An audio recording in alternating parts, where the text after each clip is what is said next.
우리에게 주시는 하나님의 말씀은 갈라디아서 1장 11절에서 24절까지의 말씀입니다. 우리 한 절씩 교독하겠습니다. 형제들아, 내가 너희에게 알게 하노니 내가 전한 복음이 사람의 뜻을 따라 된 것이 아니라 내가 사람에게서 받은 것도 아니요 배운 것도 아니요 오직 예수 그리스도의 계시로 말미암은 것이라. 내가 이전에 유대교에 있을 때 행한 일을 너희가 들었거니와 하나님의 교회를 심히 핍박하여 잔해하고 내가 내 동족 중 여러 연합자보다 유대교를 지나치게 믿어 내 조상의 이전에 대하여 더욱 열심히 있었으나 그러나 내 어머니의 태로부터 나를 택정하시고 은혜로 나를 부르신 이가 그 아들을 이방에 전하기 위하여 그를 내 속에 나타내시기를 기뻐하실 때에 내가 곧 혈육과 의논하지 아니하고 또 나보다 먼저 사도된 자들을 만나려고 예루살렘으로 가지 아니하고 오직 아라비아로 갔다가 다시 다메섹으로 돌아갔노라. 그 후 3년 만에 내가 게바를 신방하려고 예루살렘에 올라가서 저와 함께 15일을 유한세 주의 형제 야고보 외에 다른 사도들을 보지 못하였노라. 보라, 내가 너에게 쓰는 것은 하나님 앞에서 거짓말이 아니오로라. 그 후에 내가 수리아와 길리기아 지방에 이르렀으나 유대의 그리스도 안에 있는 교회들이 나를 얼굴로 알지 못하고 다만 우리를 핍박하던 자가 전에 잔해하던 그 믿음을 지금 전한다 함을 듣고 나로 말미암아 영광을 하나님께 돌리니라. 아멘. 자, 오늘 말씀은 사도 바울의 신앙 간증이라고도 할 수 있습니다. 바울이 내가 어떤 사람인가, 나의 정체를 분명하게 밝힙니다. 특별히 그가 과거에 어떠한 삶을 살았는지를 말하는데, 그렇게 하는 목적은 자신의 이 사도직의 출처를 확실히 하고자 함입니다. 이미 말씀드렸지만 지금 갈라디아 교회에는 유대인 율법주의자들이 바울이 전한 복음이 그게 잘못된 것이라고 하면서 사도 바울은 진짜 사도가 아니다 하면서 사도 바울의 그 사도권을 비방했기 때문입니다. 그래서 바울은 자신의 이 사도성을 변호해야 했습니다. 그래야만 자기가 전했던 그 복음이 진리라는 것을, 그게 진실이라는 것을 증명할 수 있기 때문입니다. 그래서 바울이 이제 자신의 사도직을 변호를 하는데, 먼저 자신의 사도됨은 사람의 뜻을 따라 된 것이 아니라는 것을 천명하고 있습니다. 12절 같이 한번 보겠습니다. 이는 내가 사람에게서 받은 것도 아니요 배운 것도 아니요 오직 예수 그리스도의 계시로 말미암은 것이라. 이거 사람에게서 받은 거 아니라는 거예요. 사람에게서 배운 것도 아니다. 그러니까 인간적인 요소를 완전히 배제합니다. 누가 나더러 사도되라고 추천한 적이 없다. 또 내가 사도되라고 누가 기도한 적도 없고, 내 자신도 내가 사도되기 위해서 훈련을 받은 것도 아니라고 말을 합니다. 그러면 어떻게 사도가 되었느냐? 오직 예수 그리스도의 계시로 되었다고 선언하는 거예요. 그러니까 나는 하나님의 부르심으로 사도가 되었다고 말을 합니다. 이게 바울의 소명의식이에요. 바울은 이 소명의식에 있어서 평생 흔들림이 없었던 사람입니다. 그래서 바울에게 있어서 삶의 의미는요, 예수 그리스도의 복음을 전파하는 것이고, 그것을 위해서라면 수많은 핍박과 죽음까지도 불사하는 헌신적인 삶을 살 수 있었던 거예요. 자, 이 소명이라고 하는 것, calling은 하나님이 나를 부르셨다라고 하는 의식입니다. 문제는 그 부르심의 확실성이죠. 성경을 보면 하나님께서 사람을 부르실 때 음성으로 하나님의 소리가 들려온 적이 있어요. 아브라함아, 아브라함아, 모세야, 사무엘아, 사무엘아. 이렇게 부르신 후에 어떻게 하라는 지시까지도 분명하게 알려주셔요. 아브라함에게는 너의 친척 본토집을 떠나 내가 네게 지시할 땅으로 가라. 모세에게는 너 바로 앞에 가서 이스라엘 백성을 여호와 앞에 절기를 지키기 위해서 데려간다고 하라. 하나님께서 지시한 그대로 따르기만 하면 된다는 거예요. 그런데 오늘날 하나님께서 우리를 부르실 때는 그런 방법으로 부르시지 않는다는 것이 고민입니다. 하나님께서 아주 분명하게 인철아, 너는 목사가 되거라. 그럼 얼마나 좋겠어요. 이제는 풀러턴 장로교에서 목회하라. 그럼 고민할 게 하나도 없죠. 하나님께서 우리에게 분명하게 말씀해 주신다면 무슨 문제가 있겠습니까? 그런데 그 부르심이 분명치 않다는데 우리의 고민이 있어요. 하나님께서 너는 이런 일을 하라 했다면 간단하잖아요. 그런데 이 일이 하나님이 주신 것인지 내 마음대로 선택한 것인지 이게 분명치가 않다는 거예요. 당신은 왜 목사가 되었습니까? 하나님이 나를 부르셨기 때문입니다. 하나님이 당신을 부르셨다는, 목사로 부르셨다는 증거가 있습니까? 당신의 이름을 부르는 소리를 들으셨습니까? 혹은 환상 중에 보신 적이 있습니까? 그러면 우리가 소명이 이게 하나님이 내게 주신 것인지 어떻게 아느냐는 거죠. 그래서 스펄전 목사님 같은 분은 이 소명받은 자에게 나타나는 3가지 특징을 말해줬어요. 이건 모든 직종에 다 일반적인 것입니다. 첫째는 자기에게 분명한 고백이 있다는 겁니다.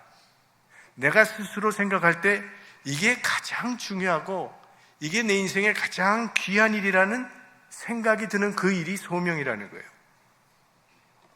저 같은 경우는요, 대학부 수련회에 가서 우리 친구들이 은혜 받고 간증하는 것을 보면서 그때 제 마음에 드는 확신이 사람의 영혼을 위해서 일하는 것보다 더 귀한 일은 없겠다라는 그런 확신이 들더라고요.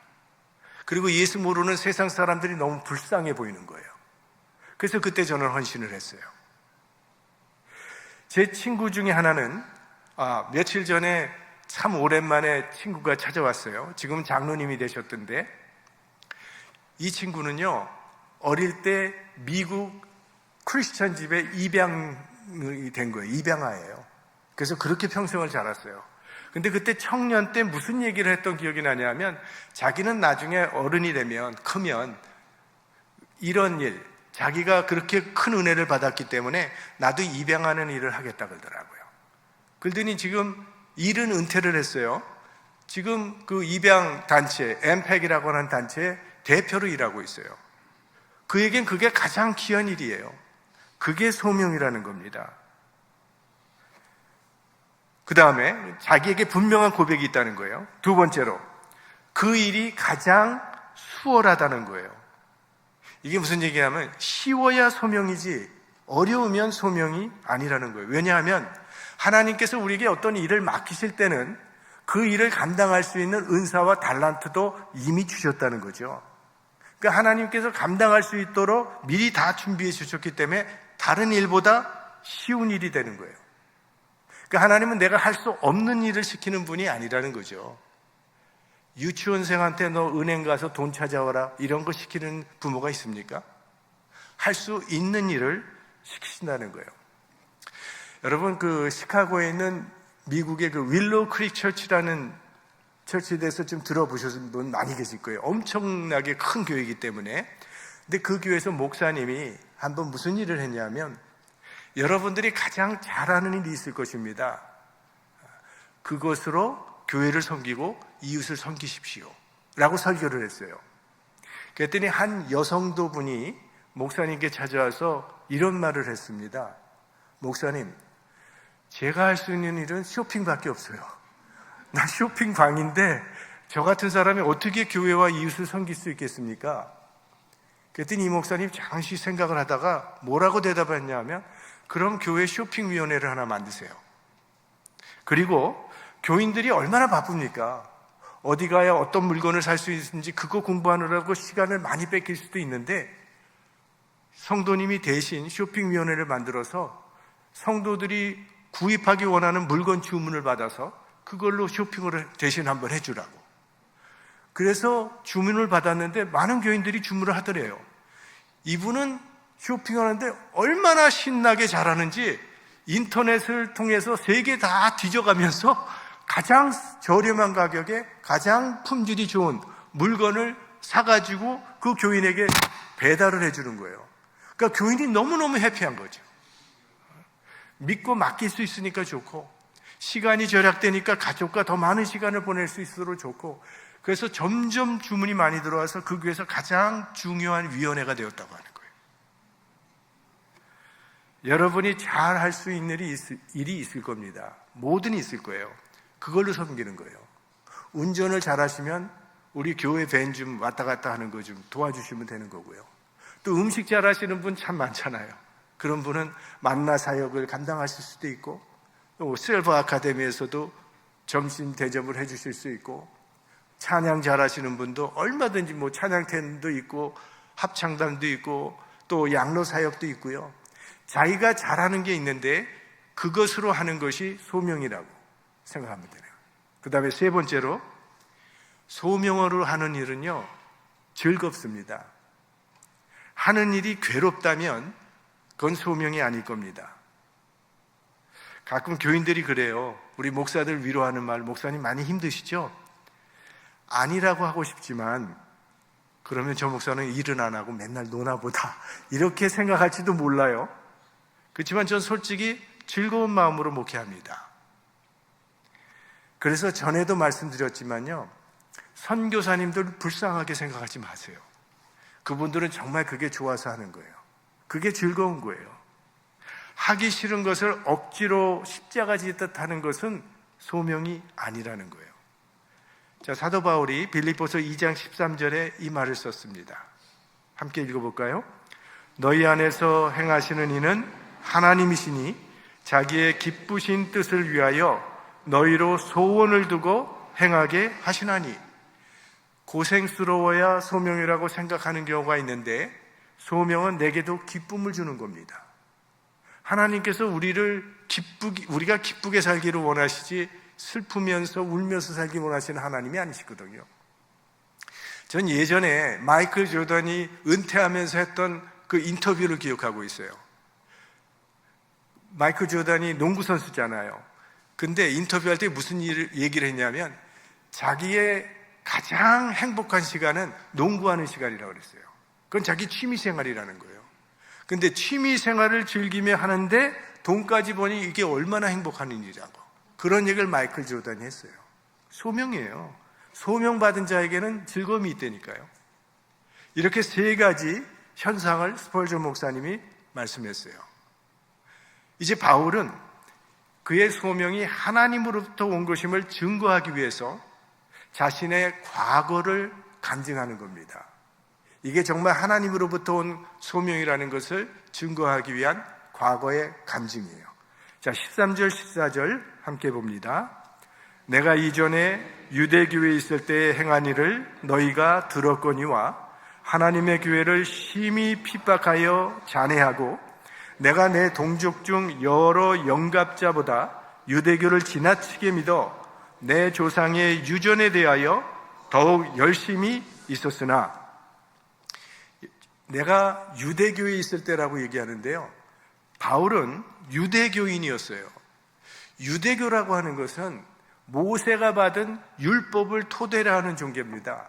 그러니까 모세가 받은 그 율법을 우리가 흔히 모세 오경이라고 그러잖아요. 토라라고 하는, 거기에 토대를 둔 종교인데요, 유대인들은 모세가 시내산에서 하나님의 율법을 받을 때 두 가지를 받았다고 믿어요. 하나는 기록된 율법, 이게 모세 오경입니다.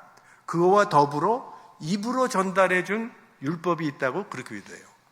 그래서 기록된 율법을 우린 뭐라고 부르냐면 성문 토라라고 부릅니다. written 토라예요. 그리고 구전으로 전해진 그 법을 구전 토라라고 또 부릅니다. oral 토라. 이렇게 두 개를 이 사람들은 다 율법으로 그렇게 보고 있어요. 그런데 이 구전법이라고 하는 것은 랍비들로부터 이렇게 전승되어 온 하나님의 율법에 대한 해석이에요. 해석. 자, 성경에 보면 안식일을 거룩히 지키라 그렇게 돼 있죠. 그리고 안식일을 거룩히 지키는 걸로 일을 하지 말라 이렇게 돼 있습니다. 그러면 일이 뭐냐는 것을 정의해야 되잖아요. 성경에는 그게 자세히 안 나온다고요. 그러니까 이 랍비들이 일은 걸을 때 뭐 몇 말 이상을 걸으면 이건 일이다, 이렇게 해석을 하는 거예요. 그리고 씨 뿌리는 거, 그것도 일이다. 빵 굽는 것도 일이다. 불을 켜고 끄는 것도 일이다. 불이 켜져 있으면 그대로 내버려야 되고 꺼져 있으면 그대로 내버려둬야 돼요. 그래서 엘리베이터 스위치도 안 누르는 거예요. 유대인들 중에는 지금 이스라엘에 가면 아주 정통 유대인들이 있잖아요. 이분들은 그대로 율법을 지키는데 아주 무더운 여름이에요. 그런데 유대인의 집에서 무슨 일이 있으면 도움이 필요하면 옆집에 있는 이방 사람을 부르는 거예요.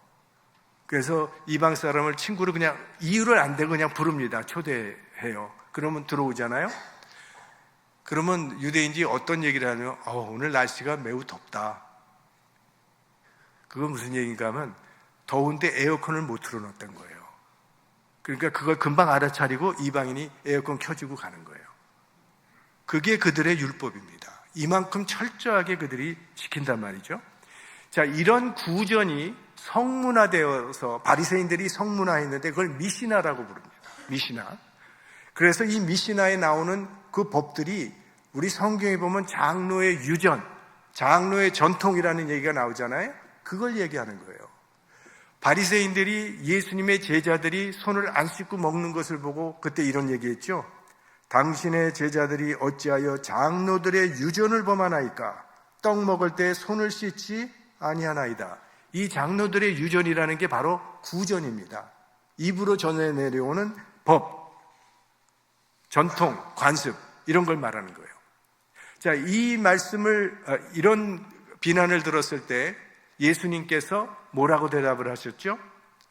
대답하여 가라사대 너희는 어찌하여 너희 유전으로 하나님의 계명을 범하느냐?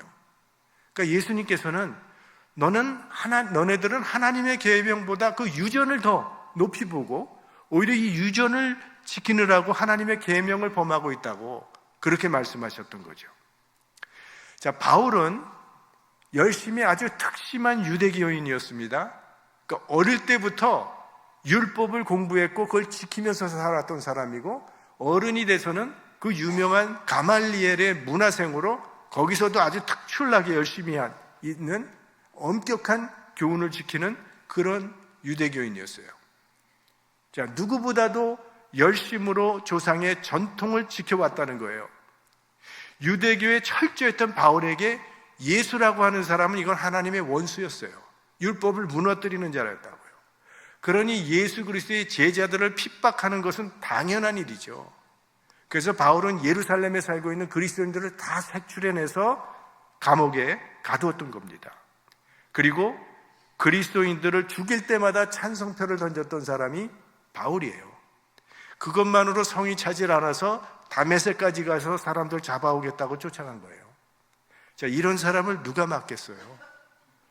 설득이 안 되는 사람이라고요. 사람의 입으로는, 말로는. 그래서 하나님께서 직접 하신 거예요. 지금 바울은 예수 그리스도의 사도가 된 것이 하나님께서 직접 나를 다루셨기 때문에, 나를 부르셨기 때문에 나는 사도가 됐다고 자기의 부끄러운 과거를 관증하고 있는 것입니다. 바울은 다른 서신에서도 자신의 이 부끄러운 과거를 몇 번 언급을 해요. 근데 이건 베드로와도 굉장히 비슷한 겁니다. 전설에 의하면 베드로도 설교할 때 자기가 예수님을 3번 부인한 것을 여러 번 언급했다고 해요. 그리고 새벽 닭 웃는 소리가 들릴 때마다 눈물을 흘렸다고 하지 않습니까? 지금 바울이 자신의 부끄러운 과거를 간증하고 있는 것도 베드로와 비슷한 심정이었을 것이라고 그렇게 생각을 합니다. 자, 바울만큼 드라마틱하진 않더라도 우리들도 나름대로 신앙의 체험을 가지고 있습니다. 문제는 그 체험을 어떻게 간직하고 있느냐이죠. 새로운 삶을 살기로 하나님 앞에 결단을 했다면 그 마음을 지켜나가야 하죠. 초심을 잃지 말고 살아나가야 하는데 그런지 못하는 것이 우리들의 문제입니다. 바울은 예수님을 만났던 그 첫사랑을 평생 간직하면서 그때 그 마음을 지키고 살았던 사람이에요. 그것이 바울의 위대한 점입니다. 우리도 다 하나님으로부터 받은 은혜가 있을 텐데 그 은혜를 소중히 여기고 그 마음 평생 지킬 수 있기를 소망합니다.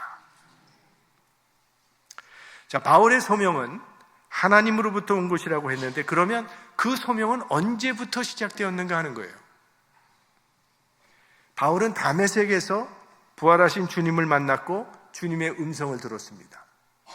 사울아 사울아 어찌하여 나를 핍박하느냐. 그러니까 다메섹 도상에서 바울은 하늘의 계시를 받고 사도로 부름을 받았어요. 자, 그러면 그때 부름받은 것일까요? 바울은 아니라고 말을 합니다. 그때는 부름을 깨달은 것이라고 얘기를 해요.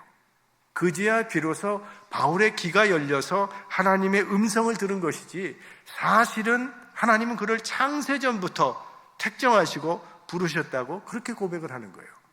15절 말씀 함께 봅니다. 그러나 내 어머니의 태로부터 나를 택정하시고 은혜로 나를 부르시니까. 그러니까 세상에 태어나기도 전에 예정하시고 선택하셨다는 것이 바울의 신앙 고백이에요. 내가 사도된 게 다메섹 도상에서 부름은 받았지만, 그러나 그 이전에 하나님의 예정이 있었고 그 섭리 가운데 되어진 일이라는 바울의 고백이에요. 모세를 생각해 보십시오. 모세가 하나님의 음성을 들은 것은 80세 때 처음으로 모세는 하나님의 음성을 듣게 됩니다. 내가 선 곳은 거룩한 땅이니 내 발에 신을 벗으라.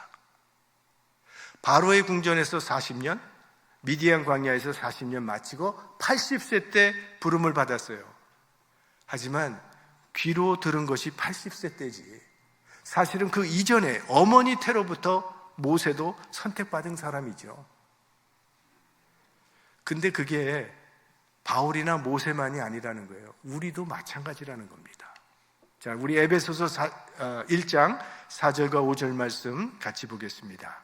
곧 창세전에 그리스도 안에서 우리를 택하사 우리로 사랑 안에서 그 앞에 거룩하고 흠이 없게 하시려고 그 기쁘신 뜻대로 우리를 예정하사 예수 그리스도로 말미암아 자기의 아들들이 되게 하셨으니. 우리들도 창세전에 선택받아 하나님의 자녀가 되었다는 것을 감사하고 찬양하는 삶을 살아가시기 바랍니다. 여러분, 한번 옆에 있는 분들과 얼굴 마주 보면서 이렇게 한번 인사해 보세요. 하나님은 당신을 창세전에 선택하셨습니다. 하나님은 당신을 창세전에 선택하셨습니다. 이게 우리의 신앙 고백이에요, 사실은. 왜? 우리가 믿은 게 아니잖아요. 믿어진 거잖아요. 누가 믿게 하셨어요? 하나님께서 하신 거니까. 자, 이제 계속해서 바울이 내가 이렇게 소명을 받은 후에 어떤 준비를 했는지를 설명합니다. 소명을 받은 후에 아라비아로 갔다고 말을 해요. 16절, 17절 다 같이.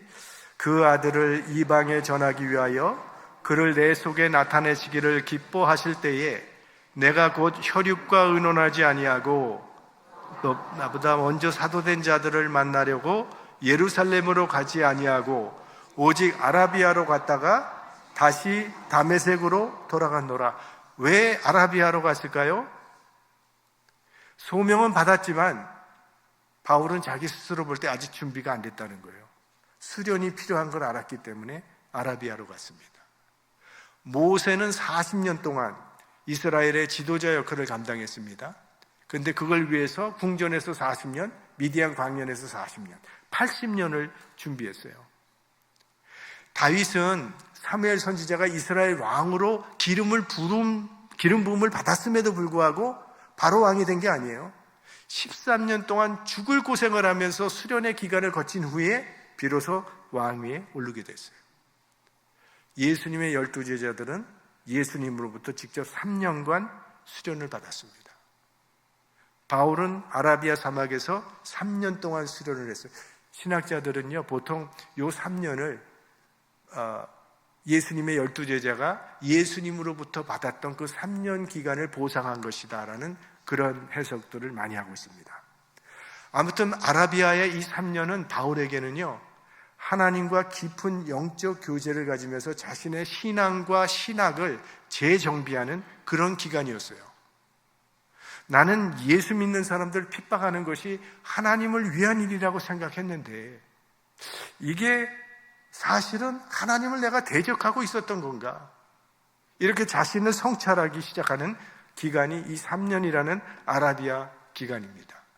그러니까 지금까지 자기가 배워왔던 성경, 그 율법을 다시 연구하는 기간이었어요. 기도하면서 하나님 앞에서 성경을 다시 연구하고 그리고 내린 결론은요, 이 유대교의 가르침은 예수 그리스도를 준비하는 과정이다. 그리고 성경에 예언되어 있는 메시아는 예수 그리스도고 그에게서 모든 구약의 예언이 성취되었고 제사와 율법이 완성되었다는 게 바울의 신학입니다. 그는 우리를 구원하시기 위하여 십자가에 죽으셨으며 이 복음은 유대인이나 이방인이나 차별이 없는 것이다. 그래서 복음은 만민에게 전파해야 되는 것이다. 그래서 이방인의 사도가 될 수 있었던 거예요. 기독교 역사에서 바울만큼 예수 그리스도의 복음을 더 정확하게 이해한 사람은 없었습니다. 예수님의 12제자도 바울만큼 복음을 이해하지 못했어요. 그래서 그들은 이방인에게 전도하는 것에 있어서 굉장히 주저했단 말이죠. 이거 해도 되는 거냐? 그것 때문에 말썽이 많았던 거죠. 그러나 바울은 복음이 무엇이라는 걸 너무나 정확하게 알았기 때문에 이방인의 사도가 될 수 있었던 거예요. 왜? 아라비아 광야에서 하나님 앞에서 이에 대한 확신을 얻었기 때문에 그는 그렇게 감당할 수 있었던 겁니다. 자, 내가 교수가 되고 싶은데 혹은 간호사가 되고 싶고 선교사가 되고 싶은데 이게 과연 하나님의 뜻일까? 라는 그런 의심이, 그런 퀘스천이 내게 들 때 그때 우리는 어떻게 해야 되죠? 부모님과 의논해 볼 수도 있겠죠. 또 목사님과 의논해 볼 수도 있겠죠. 또 좋은 친구를 찾아가서 그와 상담해 볼 수도 있겠죠. 그러나 사실 누구도 정답을 줄 수는 없습니다. 타인이 내 운명을 책임져 줄 수 없잖아요. 결국 결정은요, 자기 스스로 기도하면서 내려야 합니다. 하나님 앞에서 결정해야 돼요. 하나님만 바른 답을 주실 수 있기 때문에. 그래서 바울은 자기 삶의 진로를 결정하는 데 있어서 혈육과 의논하지 않았다. 나는 그분의 신앙의 선배와도 의논하지 않고 아라비아 광야로 나갔다고 하는 거예요. 그리고 하나님 앞에서 내 자신의 진로를 결정한 거예요. 그리고 18절 19절 같이 봅니다. 그 후 3년 만에 내가 게바를 신방하려고 예루살렘에 올라가서 저와 함께 15일을 유할세 주의 형제 야고보 외에 다른 사도들을 보지 못하였노라. 바울이 예루살렘에 체류한 기간이 15일밖에 안 됐다고 얘기를 하고 있어요. 그리고 그 기간 동안에 내가 만난 거는 베드로와 예수님의 아우 야고보 외에는 다른 사도를 만나지 못했다고 이걸 강조하는 이유가 뭔가 하면 바울의 이 사도직이 예수 그리스도의 12사도들에 의해서 된 것이 아니라는 것을 강조하기 위해서 이렇게 쓰는 겁니다. 그리고 계속 내려가 보면 예루살렘을 방문한 후에 바울은 수리아를 거쳐서 길리기아 지방으로 갔다고 하는데 이 길리기아 지방이 바로 사도 바울의 고향인 다소가 있는 곳이거든요. 이 갈라디아서는 사도행전과 굉장히 연관된 것하고 제가 말씀을 드렸는데요. 이 갈라디아서는 나오지 않지만 왜 바울이 예루살렘에 갔다가 길리기아로 돌아갔는지 우리 사도행전 할 때 제가 잠깐 말씀을 드렸잖아요. 예루살렘에 바울이 사실은 기대감을 가지고 방문했던 거예요. 그 예수님의 사도들과 함께 그리고 예루살렘 성도들과 함께 동역하면서 전도하면 굉장히 좋겠다는 그런 마음을 가지고 예수 그리스도의 13번째 제자가 되겠다는 그런 마음을 가지고 갔는데 바울을 받아주질 않았다는 거잖아요. 의심하고 경계하고 물론 바나바가 중재를 해줘서 많이 오해는 풀렸지만 특별히 헬라파 유대인들의 음모로 인해서 결국은 바울은 예루살렘에 정착하지 못하고 자기 고향으로 돌아가게 됩니다. 길리기아 다소로 가서 거기서 약도 한 10년 동안 거기서 은둔 생활을 할 수밖에 없게 되는데, 그것은 사실은 바울을 이방의 사도로 만들려는 하나님의 섭리였다는 거죠. 만약 예루살렘에서 환영을 받았다면 바울은 이방인의 사도가 되지는 못했을 거예요. 그러니까 거기에도 하나님의 신비로운 섭리가 배후에 있었던 거죠. 자, 이것이 오늘 바울이 자신의 사도직을 변호하는 자신의 관증입니다. 말씀을 마치겠습니다. 바울은요, 길리기아 다소에서 태어났는데, 이 다소라고 하는 곳이 또 헬라 문화의 중심지 중에 하나였어요. 그러니까 바울은 부모는 유대인인데 태어나기는 저 다소에서 태어났기 때문에 이 히브리 문화와 헬라 문화 두 문화권에서 자라난 사람입니다. 그래서 히브리어도 유창하게 하고 헬라어도 유창하게 하는 이 두 문화와 두 언어를 마스터한 사람이 바로 바울이에요. 근데 당신은 선교사가 되려면 반드시 헬라어를 할 줄 알아야 돼요. 왜? 오늘날 세계는 공통어를 영어라고 한다면 그 당시에는 그 공통어가 헬라어였기 때문에 헬라어를 하지 않으면 돌아다니면서 선교하기는 힘들어요. 그래서 베드로는 그게 감당할 수가 없는 일을 바울이 감당할 수 있었던 거죠. 바울은 히브리 가정에서 태어나서 히브리 문화와 헬라 문화에 정통했던 사람이기 때문에, 그래서 아주 선교사가 되기에 아주 적합했던 거예요. 그래서 하나님께서 바울을 이방인의 사도로 부르신 건데, 그 부르심을 받은 후에 바울이 생각해 보니까 내가 길리기아 다소에서 태어나고 그래서 헬라 문화와 히브리 문화에 아주 익숙한 사람이 되고, 그리고 지금까지 내가 살아왔던 가정을 가만 생각해 보니까 이게 하나님의 섭리였다는 것을 그가 깨닫게 된 겁니다. 그래서 하나님께서 나를 어머니의 태로부터 이방인의 사도로 택정하신 것이라고 그렇게 고백하고 있는 거예요. 우리가 지금까지 살아온 것도 바울만 그렇겠습니까? 우리의 인생도 우연한 일은 아니라는 거죠. 대한민국에서 태어나서 미국에서 살고 있고 지금 우리 플러턴 장로교에 출석하고 있는 이 모든 것들은 결코 우연한 일이 아니라는 거예요. 우리 삶에도 하나님의 뜻이 있고 우리 삶에도 하나님의 섭리가 있다는 겁니다. 지금 이때에 우리가 감당해야 될 어떤 복음의 사명, 복음의 부르심이 우리에게 있다는 것을 우리가 분명히 믿고 그 복음의 부르심에 응답하는 복된 인생이 될 수 있기를 주님의 이름으로 축원합니다.